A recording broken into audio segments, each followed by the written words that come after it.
Hey everybody, welcome to One Flight Down Basement Beer Tastings. Today we are looking at a couple of beers from the Lake of the Woods Brewing Company in Kenora, Ontario.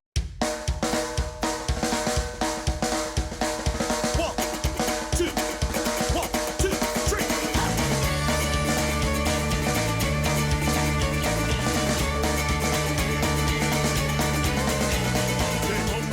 So Lake of the Woods Brewing opened its doors in 2013 in Kenora, Ontario, close to the Manitoba and U.S. borders. Previous to that, though, there was a brewery in Kenora, according to the company's website, that was in existence from 1898 to 1954. But this incarnation of Lake of the Woods Brewing opened in 2013.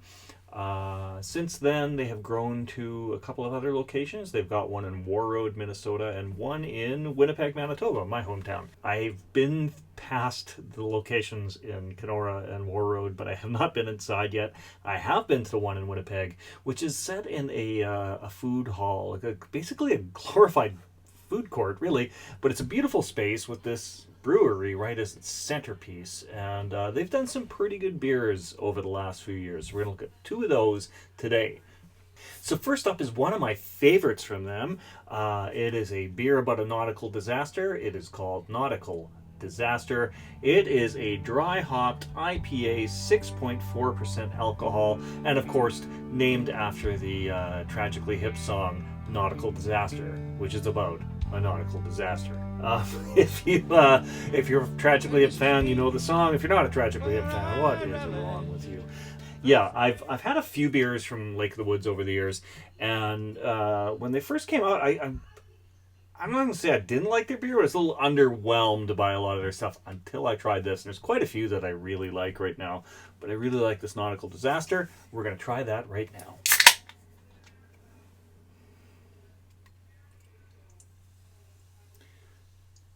So we're getting a nice golden color on this. Nice white fluffy head. Bit of a lame pour on my part, but that's fine. That's fine. Let things activate and move around in there. We'll be all good.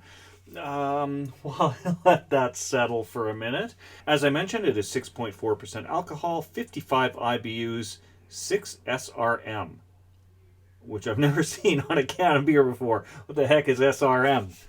Come on. They're making me look like an amateur here, which I totally am. I take this moment to remind you, I am not a beer expert. I'm just a beer appreciator. All right, according to the interwebs here, SRM is standard reference method. It is a method for color assessment of wort or beer, as published in the recommended methods of the American Society of Brewing Chemists. So it's got to do with the color of the beer. So there you go. I've never seen that before. Or maybe I just never took note of it or whatever. There we go. Top that up a bit there. And look at that. I got that nice head on there, right? Let it settle a little bit, pour a bit more in. And I got that nice kind of almost like a beer float, an IPA float going on there. That's pretty good. All right.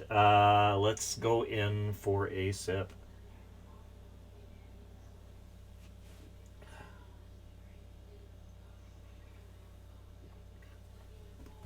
Expecting more of an IPA mustache on that. No, that's nice. It's a straight up IPA, nice and bitter. A little bit of a citrus note, but not really big like you get on a lot of like your West Coast IPAs and that kind of thing. Yeah, it's nice. I'm a big fan of this beer. Not just because of the song, but it is a great song. What can I tell you about this beer? It is a dry hopped IPA. For nearly 100 years, trouble and tragedy claimed many a steamship, sailor, and captain on the Lake of the Woods. These still waters were often fraught with unseen mishap and calamity for both passenger and cargo alike. Nautical Disaster Dry Hopped IPA, a unique triple C hop citrus bomb loaded with grapefruit and lifeboats designed for 10. Designed for 10! Pairs well with sweet, hot, and spicy, and big anchors. Navigate responsibly. So it mentions the grapefruit notes, which I didn't think were that strong. I mean, they're there, but Yeah, if I'd read the description first, I might think it would be more grapefruity than it is. But I'm not complaining. I love the taste of this beer. Yeah, it's one of my favorites. I mean, that said, I haven't had it in a little while, but it's still really, really good. Scroll through their website a bit here and see if I can find out anything on the specific hops or anything. It's a pretty robust site. So there we go. Cascade, Chinook, Citra, and Nugget hops. Yeah, so there you go. And yeah, they've got a pretty wide selection of beers. So they're year-round beers. Sultana Gold, which is a blonde ale. Forgotten Lake Brewberry?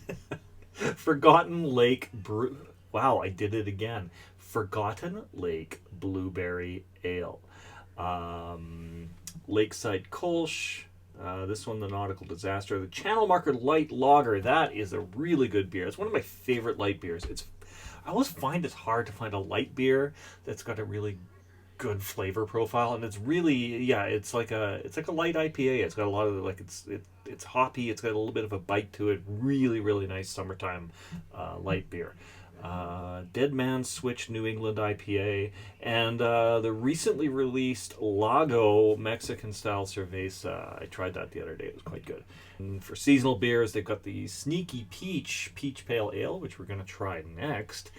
And then they do a number of multi-packs and that kind of thing. And yeah, now that I'm looking at this, I think there were a few others that they used to do. There was a brown ale and a few others, I guess, that maybe they moved out of their lineup. Kind of feels like Sultana Gold, I think, Sultana Gold and Forgotten Lake, I think, have always been part of their product line. But I think they used to have a brown ale as well, and maybe a couple others. I don't know. I feel like there were some others before, but the ones they're focusing on right now, like this one's fantastic. That Channel Marker is really good. Yeah, definitely good beers. All right, next up we are doing the Sneaky Peach Pale Ale. This is 5.2% alcohol, 50 IBUs, and the SRM is 5. So not quite as hoppy as the last one, but still fairly hoppy. And the color profile is pretty similar, only one note away, now that we all know what SRMs are. All right, let's give this one a crack.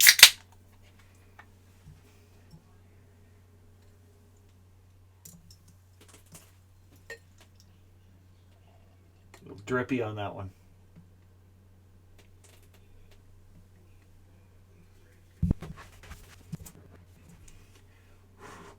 I shouldn't be shclocking over my keyboard. Good to know. All right. Yeah, color is pretty similar to the last one. Pretty golden. Nice white fluffy head. I just get that.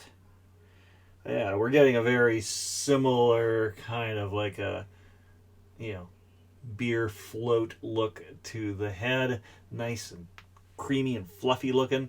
Let's go in for a sip. Oh, wait. On the nose.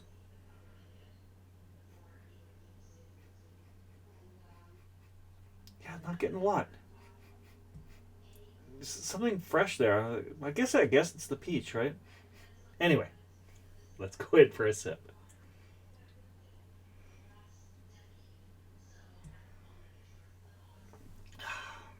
Got beer?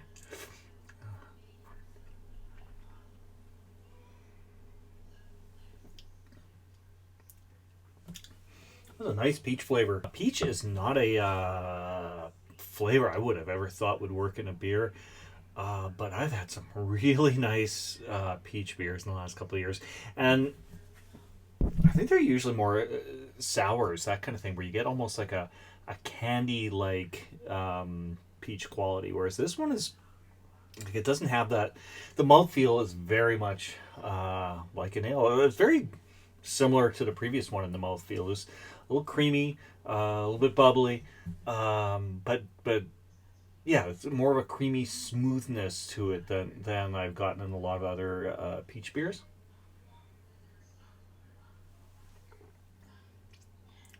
It's nice. It's really very, very refreshing. This tastes like a great summer beer. Yeah, it's very, very refreshing.